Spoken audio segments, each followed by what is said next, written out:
संसार में आता कोई साथी नजर नहीं, बस नाम के साथी है ये साथी मगर नहीं। साथी बनाओ उसको जो साथी कहा सके, मुश्किल पड़े तो राह में कुछ काम आ सके।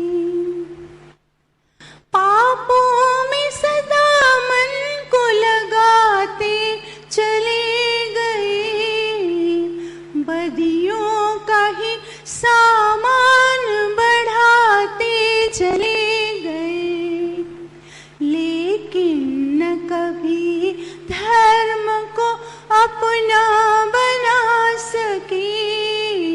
मुश्किल पड़े तो राह में कुछ काम आ सके।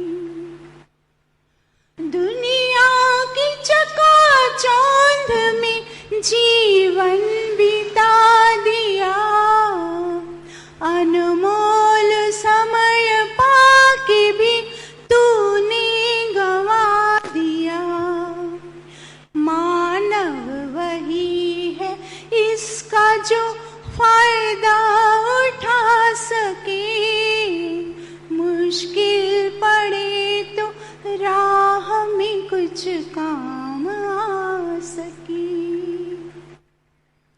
चिंता की नहीं बात जो चिंतन से काम लो, शुभ कर्म करो अब से ही ईश्वर का नाम लो। संभव है पथिक आपके बंधन छुड़ा सके। मुश्किल पड़े तो राह में कुछ काम आ सके।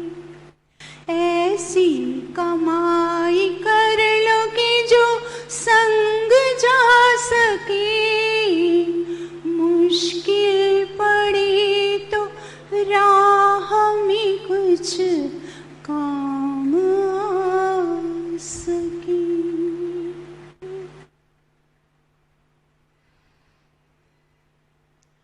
ओम सत्येन लभ्यस्तपसा हि एष आत्मा सम्यक् ज्ञानेन ब्रह्मचर्येण नित्यम् अन्तः शरीरे ज्योतिर्मयो हि शुभ्रो यं पश्यन्ति यत् क्षीणदोषः।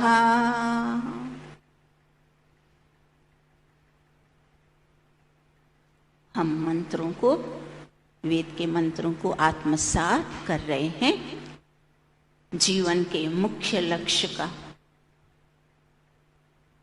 जो मार्ग है उसको कैसे विस्तार पूर्वक जीवन की यात्रा को आगे बढ़ाते हो, लक्ष्य के और करीब ईश्वर की प्राप्ति। एक जन्म का काम नहीं ना, चाहे कोई कितना भी बोल दे ना मैंने एक जन्म में, नहीं वो नहीं हो सकता। वेद कह रहा है, हम नहीं कह रहे। क्यों? आप प्रश्न करेंगे ऐसा क्यों? इतना लंबा जीवन 100 वर्ष में आदमी क्यों नहीं कर सकता? हाँ, आदमी कर सकता है। 100 वर्ष कम अवधि नहीं है, बहुत लंबी अवधि है। पर अगर मानव उसी लक्ष्य को पूरा समय, जब से होश संभाला, अर्थात 7-8 वर्ष के बाद बालक को भी थोड़ी अच्छे बुरे की समझ होने लगती है, तो जब से होश संभाला तब से वैदिक धर्म के अनुसार जो विभाग बनाए, हमने कल जिनकी चर्चा सुनी, 4 विभाग, ब्रह्मचर्य जीवन, ब्रह्मचर्य आश्रम, गृहस्थ आश्रम, वानप्रस्थ आश्रम और संन्यास आश्रम। अब इस क्रम से भी अगर वो चलेगा तो एक जन्म तो पर्याप्त है। वेद ने ऐसे तो एक जन्म ही बताया, पर क्योंकि मानव उस क्रम से चलता नहीं, आप स्वयं देख रहे हैं क्या 25 वर्ष तक हम बालकों को वो वेदों की विद्या या सही विद्या शुद्ध ज्ञान प्राप्त करवाया? हमने क्या किया? हमने ही नहीं किया तो हमने अपने बच्चों को कहाँ, संतानों को करवाई नहीं। आज वो प्रथा ही नहीं रही। इसीलिए कहना पड़ता है कि एक जन्म का काम नहीं। अगर वैदिक संस्कृति के अनुसार चले तो, विभागों के मुताबिक चले तो पक्का एक जन्म में कर सकते हैं, पर अब वो रहा नहीं, अब वो प्रणाली रही नहीं, उस विधान को कोई मानता नहीं। कितनी देर से जाके कोई व्यक्ति वेदों से जुड़ता है बेचारा, फिर भी भजनों में देखो कितनी सुंदर बातें, ऊपर उठाने की, नीचे गिराने की नहीं, आत्मबल को कभी तोड़ना नहीं, ऊपर उठाना। कोई बात नहीं, पहले पता नहीं था, कोई बात नहीं, आज से जब से पता चल गया, देखो बता दिया ना पथिक जी ने भजन में कितनी, कोई चिंता की बात नहीं। अब पता चल गया, अब देर न करना। अब जब पता चल गया सही क्या गलत क्या, फिर भी हम अगर गलत को पकड़ के रखें और सही को ग्रहण ना करें, सोचें कि नहीं जैसे चल रहा है वैसे ही बस मात्र सुनूंगा, सुन के ही धन्य धन्य हो जाऊंगा, तो फिर तो एक जन्म क्या अनेक जन्म भी कम पड़ जाएंगे ना। क्यों ऐसा कि ऋषि जो दूसरे वेदों के अलावा जो ऋषियों ने ग्रंथ बना दी, उपनिषद और दर्शन, अब उसमें इतने विस्तार पूर्वक बातें समझाते हैं ना कि हमें तुरंत समझ आ जाए। अब ये जो हमारा आत्म तत्व है, आत्म तत्व शरीर रूपी बंधन से बांधा जाता है। जैसे दृष्टांत देके देखिए, एक बर्तन है, जूठे बर्तन, माताओं को पता है जूठे बर्तन हम कैसे साफ करते हैं? क्या पड़े पड़े ऐसे ही कहीं रख देंगे तो अपने आप वो स्वच्छ होंगे? उनकी पूरी की पूरी मैल निकालनी है तो क्या उसका तरीका है? हाथ में पकड़ो, पकड़ने के बिना बर्तन स्वच्छ नहीं होगा। तो आत्मा की पकड़, आत्म तत्व शरीर रूपी बंधन से बांध के ही वो पकड़ में आता है, और फिर ये मानव जीवन में उसको संस्कारों से, ज्ञान से, वेदों के ज्ञान से पकड़ में आ गया, इस शरीर के पकड़ में आया, अब इसकी मैल को धोलना।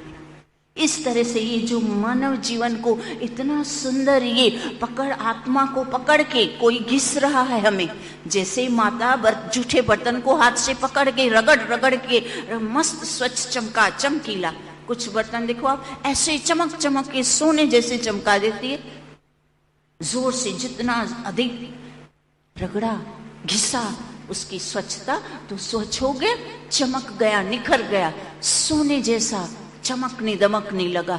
हमारी आत्मा पे जन्म जन्मांतर के संस्कार पड़ते जाते हैं, मैल पड़ता गया, प्रत्येक जन्म के प्रत्येक उसकी जो जाति थी, क्या पता क्या थी, कभी गधा थी, कभी सुअर था, कभी कौवा था, अनेक प्रकार के शरीरों को धारण कर करके उन शरीरों के जो जो भी स्वभाव है वो आत्मा के ऊपर उसकी मैल, स्वभाव, संस्कार, जिसको स्वभाव भी कहते हैं हम, संस्कार भी कहते हैं, तो वो आत्मा के ऊपर चढ़ जाते हैं, रंग चढ़ जाता है ना। जैसे एक सफेद चादर है, उसके ऊपर आप जो रंग चढ़ाओगे चढ़ता जाएगा, चढ़ता जाएगा, चढ़ता, रंग चढ़ बदरंगी हो जाएगा, बदरंगी। अब सफेद रंग जैसा चादर, स्वच्छ साफ आत्मा हमारा पवित्र इस मनुष्य देह में हो सकता है। संस्कारों को कहते हैं जन्मना जायते शूद्र संस्कारात् द्विज उच्यते। प्रत्येक मनुष्य जब माता के गर्भ से बालक उत्पन्न होता है वो शूद्र होता है। शूद्र अर्थात जिसको कोई ज्ञान नहीं। शूद्र का अर्थ वो भंगी, वो वाला अर्थ नहीं है। हमारे वेद में जाति, 4 प्रकार की जाति बता दी, ब्राह्मण, क्षत्रिय, वैश्य और शूद्र।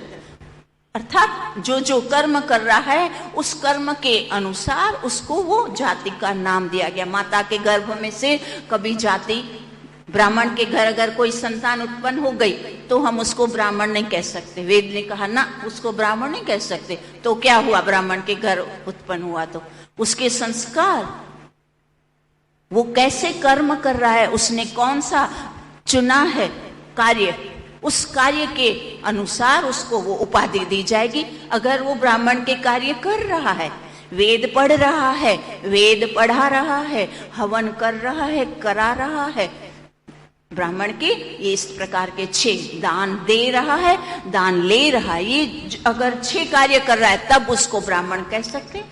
क्षत्रिय जो सबकी रक्षा कर रहा है उसको क्षत्रिय कहते हैं। वैश्य किसको कहते हैं? जो खेती, व्यापार, धंधा, बिजनेस कुछ भी बेचता है, लोगों को पदार्थों की आवश्यकता है उनकी पूर्ण करता है, वो वैश्य।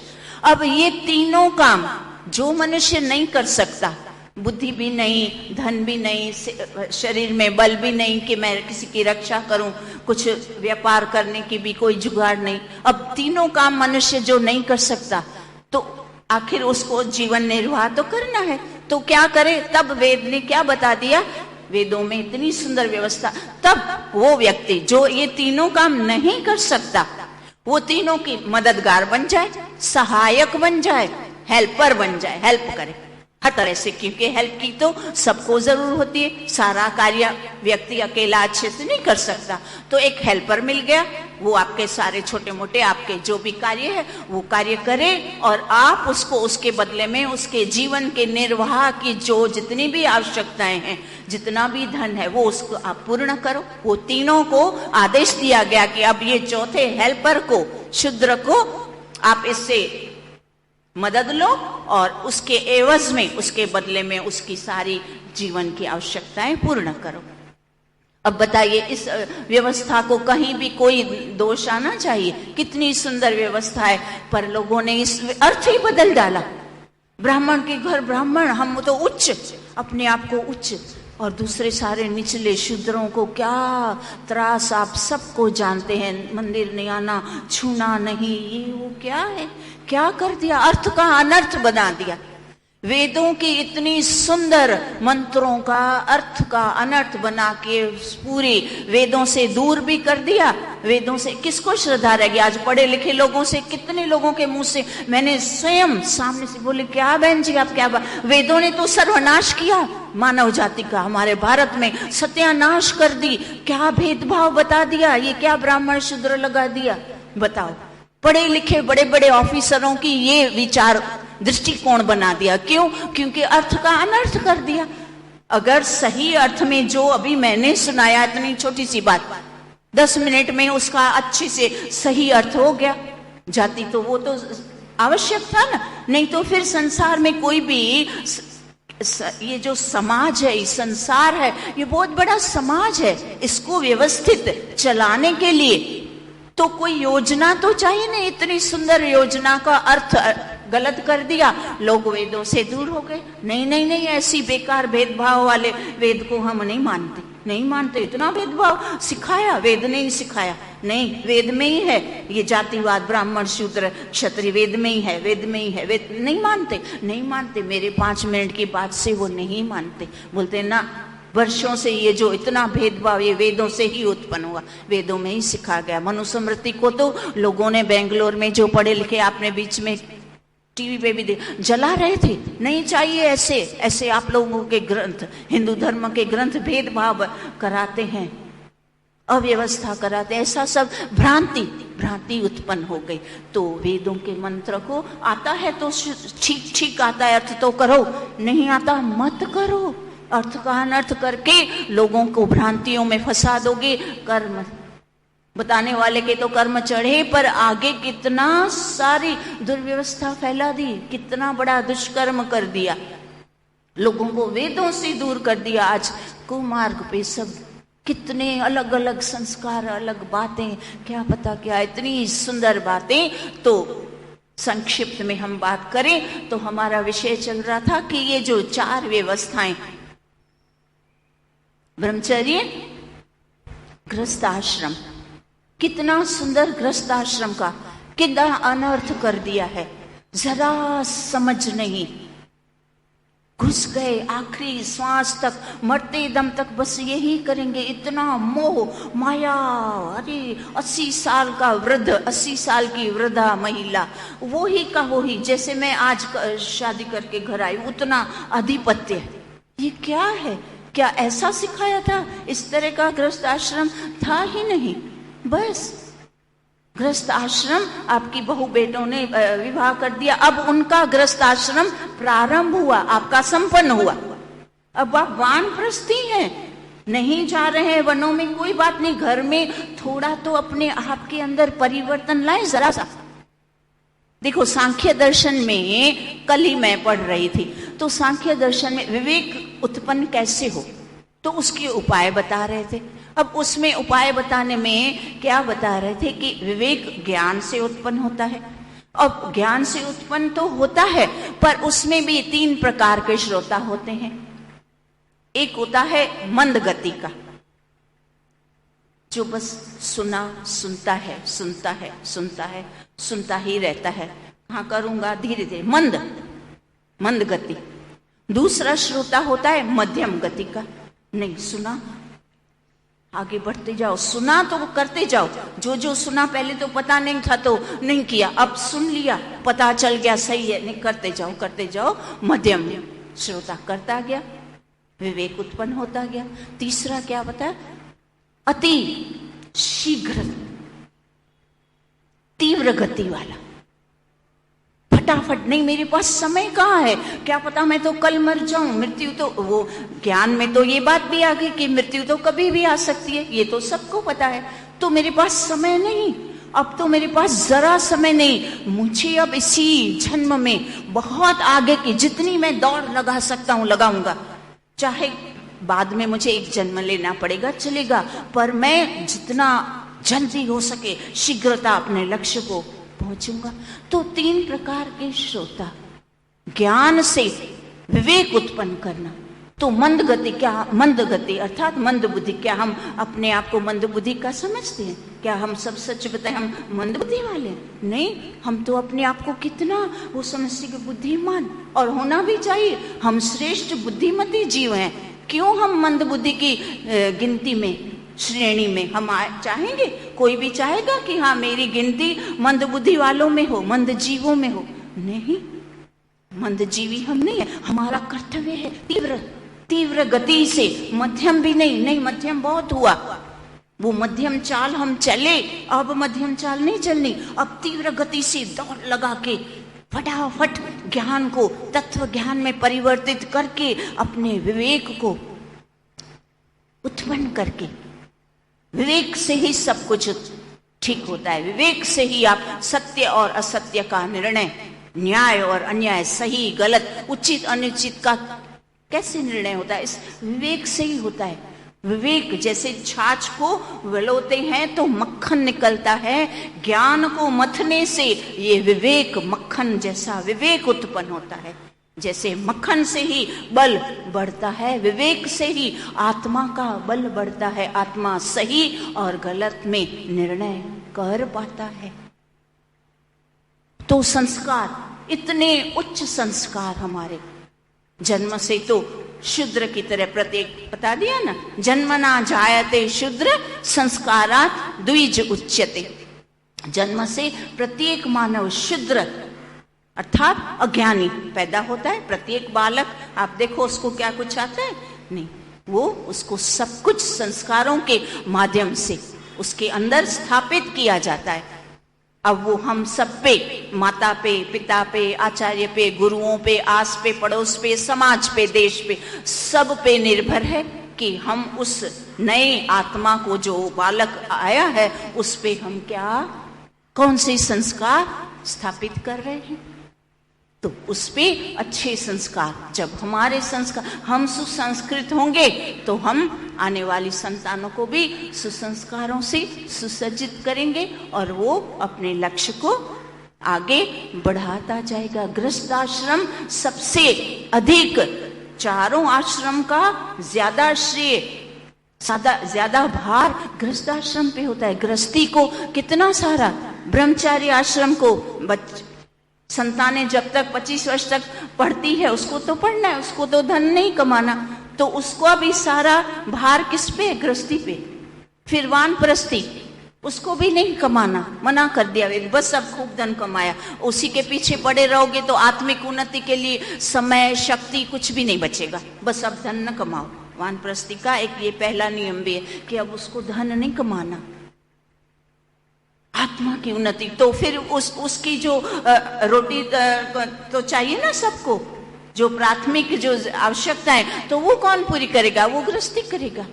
सारे गृहस्थियों के ऊपर ये उनकी कर्तव्य है कि ब्रह्मचारियों को भी जितना हो सके सहायता करो, वानप्रस्थियों को सहायता करो। फिर सन्यासी भी धन नहीं कमाएगा, उसको भी सहायता, उसको भी रोटी तो सबको चाहिए। तो ये तीनों आश्रमों की जो कर्तव्य अधिक भार गृहस्थ आश्रम, तो आप सोचो जिसके ऊपर, जिसके कंधों पे ज्यादा भार है उसको कितना अधिक कर्तव्य निष्ठ बनना पड़ेगा। कर्तव्य निष्ठ नहीं होगा तो अपना स्वयं में उलझा पुलझा रहेगा, तो आगे का क्या कुछ कहाँ प्रश्न ही नहीं उठता। तो कितना संस्कार गृहस्थाश्रम में कितनी आवश्यक, ज्ञान की, शुद्ध ज्ञान की, वैदिक ज्ञान की, संस्कारों को अपने अंदर भरना, परिश्रम करने का, तपस्या, ये सारे के सारे गुण एक गृहस्थी में होने चाहिए। नहीं होते तो सारा गृहस्थ यूं नष्ट भ्रष्ट। मैं आपको हमारे गांधीनगर के एक आंखों देखी दृष्टांत बताती हूँ। ऋषि मुनियों के दृष्टांत तो ठीक है, वो अच्छे भी होते हैं, सही होते हैं, पर ये जो आंखों देखा इस वक्त का, मेरे जीते जी का, मेरा बंगला, हमारा जो घर है प्रथम लाइन में, और उसके पीछे की दूसरी लाइन में फिर वापस घर, उसमें एक हमारी परिचित गुजराती फैमिली, चार मेंबर, चारों पढ़े लिखे, पांचवा बाद में आया, पति पत्नी और एक बेटा बेटी, चार। पति था सचिवालय में आर्किटेक्ट इंजीनियर, पत्नी या पानी पुरवठा में ऑफिसर के पद पे पत्नी, बेटा भी इंजीनियर, और फिर बाद में बिटिया थी, वो भी जॉब कर रही थी पढ़ी लिखी, और बाद में बेटा विवाह हो गया। अब सब इतने पढ़े लिखे आर्किटेक्ट इंजीनियर जो रिटायर हो गए थे, हाँ रिटायर हो गए थे, कहीं जा रहे थे और रास्ते में एक्सीडेंट हुआ, ब्रेन हेमरेज, मर गए। अब पीछे कितने व्यक्ति रहे? 4 मेंबर रहे। अब संपत्ति की बातें आने लगी, बड़ा चला गया ना, क्योंकि माता के पास थोड़ा सा वो भेदभाव जैसा था, वो मेरे से परिचित थी, उसका जो ऑफिस था मेरे घर के उस तरफ था, तो लौटते समय कई बार वो मेरे पास आके बैठती, घर की सारी समस्याएं बताती, रोती, मैं उसको बहुत समझाती, बहू की तरफ से उसको बहुत सारी समस्याएं थी, इस तरह से तो चल रहा था। अब पति चला गया, अब ये दौलत, क्या पता क्या उसको कहते हैं कि बांटना, कि हिस्सा, हाँ हिस्सा कर दो, हिस्सा कर दो। अब हिस्से की बात आई तो माई जो थी, माता बहन जी, वो अटक के बैठ गई कि 3 हिस्से होंगे, जितनी भी संपत्ति है, एक मेरी, एक तुम्हारी और एक तुम्हारी बहन की। वो लड़का अड़ गया, नहीं 2 हिस्से होंगे, 3 नहीं होंगे। अब ये वाद विवाद इतना लंबा चला, लड़के ने केस भी कर दिया माँ के ऊपर। अब आपको इतनी सारी चेतना भी मिल रही है, सब कुछ, और किसी को संपत्ति की कमी नहीं। वो बहन जी की तो अभी ऑफिस की इतनी फर्स्ट क्लास पगार, ऑफिसर थी, उसकी पगार चालू थी, बेटा कमा रहा था, बेटी कमा रही थी, ऑफिस सब कमा रहे हैं, कोई धन की कमी नहीं, विचारों का टकराव बस। और अड़ गए दोनों में से एक बड़ा, सब जब बाद में ये सब कुछ कांड हुआ, सब बड़े को दोष रहे थे, माँ को समझ जाना चाहिए था, क्यों नहीं समझी। अब हुआ क्या, जब इस तरह से केस भी लगाया और फिर भी वो माता को कुछ भी नहीं हुआ, वैसे ही सब चल रहा था। एक बार मेरा वहां से मिलना हुआ, बता रही थी, रो रही थी, इतना आंसू, मोटे मोटे आंसू। मैं सोच रही थी इतनी रुलाई कैसे आती है लोगों को, इतना जोर से मने छे ने जीवे नहीं जीवा दे, मारी नाक से मने। उसको आभास भी हो गया था कि बेटा मुझे मार डालेगा, आभास तक हो गया था, फिर भी जिद पे अड़ी रही। वो संपत्ति का मोह, ठीक है ना, बिटिया कमा रही है और उस बेटी ने वो निर्णय भी ले लिया था कि मुझे विवाह नहीं करना। बहुत समझाया मेरी बेटी के द्वारा, मेरे द्वारा, वो हमेशा विजू बहन तुम्हें समझाओ, मुझे बहुत चिंता है वो मेरे मरने के बाद इसका क्या। पर उसको हमने बहुत समझाया, उसको वैराग्य था। ये लोग स्वामीनारायण धर्म में जाते थे, ऐसे अज्ञानी भी नहीं थे। ऐसा नहीं कि खाली दम का स्वामीनारायण के मंदिर में 23 सेक्टर में स्वामीनारायण मंदिर है, उसमें कितना डीपली जाती थी। मुझे 2-4 बार पकड़ के ले गई थी, चलो चलो मारे संतोना माटे बधु नास्ताना डब्बा तैयार करवा छे, मने थोड़ी मदद कराओ। वो इनके जो संत होते हैं सन्यासी, तो वो औरतों को नहीं देखते। अब मुझे एक बार वो वहां लेके भी गई थी, तो उनके मंदिर में इतना छोटा छोटा वो चौरस जैसा, ऐसा खिड़की जैसा बना हुआ था। बोलती थी एक बार वो वहां जाती थी, बोली वहां यहाँ उस झरोख है जिसको छोटा, उससे हम दर्शन करते हैं संतों का, क्योंकि संत, हमारे संत महिलाओं को आगे दर्शन की वो हमारे धर्म में व्यवस्था नहीं।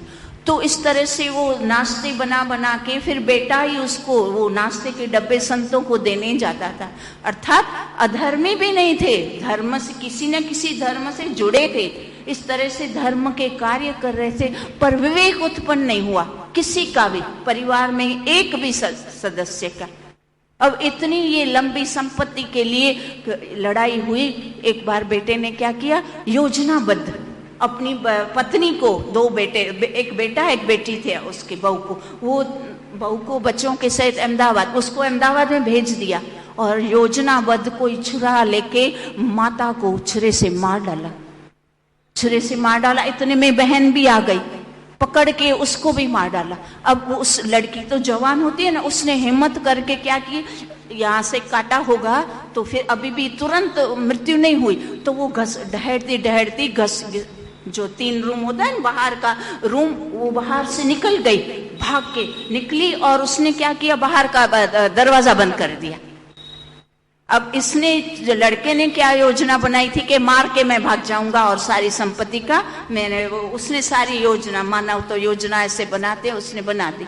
अब इस लड़की ने क्या किया, बंद कर दिया, अब वो भाग नहीं सकता।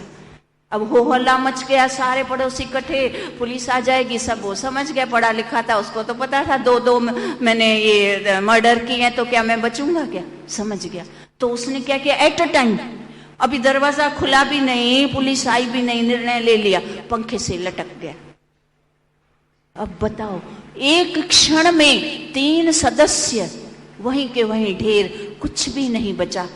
पति तो पहले ही मर गया था, 3 घर के सदस्य थे, तीनों मर गए। और बचा कौन, वो पराई बहू जो भड़काती थी हमेशा। बेटे मुझे आके वो बताती थी कि ये आई है, वो हमेशा जब देखो जब बेटे को भड़काती रहती है। बचा कौन, पराई औरत। वो बस अभी भी, वो अभी भी है, वो उसी बंगले में रहती है, 2 बच्चे बड़े हो गए, सब कुछ हो गया। कहने का तात्पर्य, गृहस्थाश्रम, पढ़ाई, ये दुनिया की पढ़ाई तो खूब की, इतने बड़े बड़े इंजीनियर बन गए, बड़ी बड़े पद मिल गए, ऑफिसर हैं, कमा रहे हैं, विवेक, और मंदिरों में भी गए, स्वामीनारायण मंदिर रेगुलर जाते थे, पर प्राप्त क्या किया।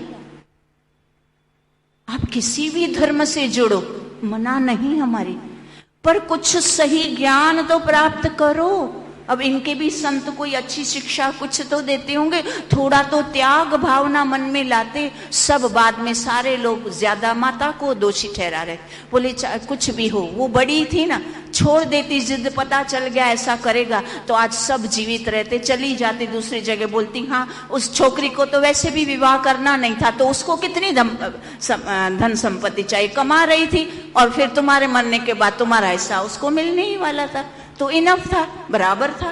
क्या करती, थोड़ी समझदारी, कहीं भी ना इसमें त्याग ना उसमें, दोनों में एक को तो समझदार बनना पड़ेगा। अगर सब एक जैसे बन जाएंगे तो ये हाल मेरे आंखों के सामने पूरे गांधीनगर में हाहाकार मच गया। इतनी बड़ी सभ्य धार्मिक परिवार में 3 लड़की तो बेचारी जवान कुंवारी, अभी छोटी सी, मेरी वर्षों से भी छोटी थी, लड़का भी छोटे छोटे 2 बच्चे, माता बहन जी जो जॉब कर रही थी अभी रिटायर नहीं हुई थी, अभी तो उसकी भी इतनी सुंदर तनख्वाह आ रही थी। आप सोचो, सब कुछ अकारण। क्या इसका सबके पीछे कारण क्या है? त्याग भावना नहीं, तप नहीं, त्याग नहीं, विवेक नहीं। गृहस्थाश्रम क्या, खाक गृहस्थाश्रम। थोड़ा विवेक होता तो कितना सुंदर सब कुछ ठीक। हाँ ठीक है, कोई नहीं, बस बेटा चलो 2 हिस्से करते हैं, वो कमा ही रही है, कोई बात नहीं। अब सरकार ने नियम बनाया कि लड़कियों को भी हिस्सा, तो ठीक है ना, कोई बात नहीं। क्या है, तुम्हारी लड़की को कौन से बच्चे रो रहे हैं, मर रहे हैं, वो विवाह ही नहीं करना चाहती। तो इस तरह से ज्ञान, विवेक, संस्कार अति अति अति आवश्यक। ये तो हमारे आंखों के सामने, ऐसे तो कितने किस्से होते रहते हैं। संपत्तियों के हिस्सों के बंटवारे में किसी भाई ने किसी को मार डाला, ऐसा तो कितना ही न्यूज़पेपरों में रोज आता रहता है। तो कहने का तात्पर्य, संस्कार उत्पन्न करके, ज्ञान सुन के उससे थोड़ा सा विवेक उत्पन्न करते जाएं, और वो गृहस्थाश्रम में काम आता है। हमारे प्रत्येक दैनिक जीवन में, मात्र ईश्वर प्राप्ति की बात नहीं है, दैनिक जीवन में भी हर जगह उठते बैठते उस ज्ञान का उपयोग करते हुए हम स्वयं भी सुखी, दूसरों को भी सुख पहुंचा सकते हैं। आगे का हम कल करते हैं।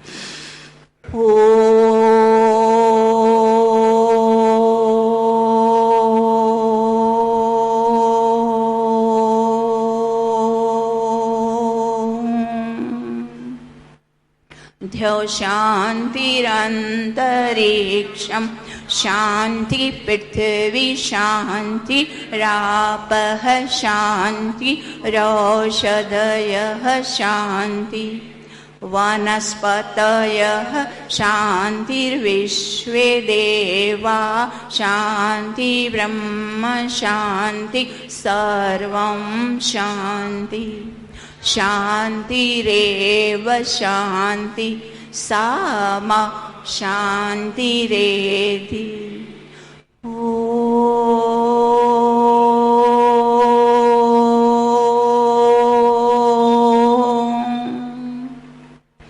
शांति शांति शांति। सर्वेभ्यो नमः।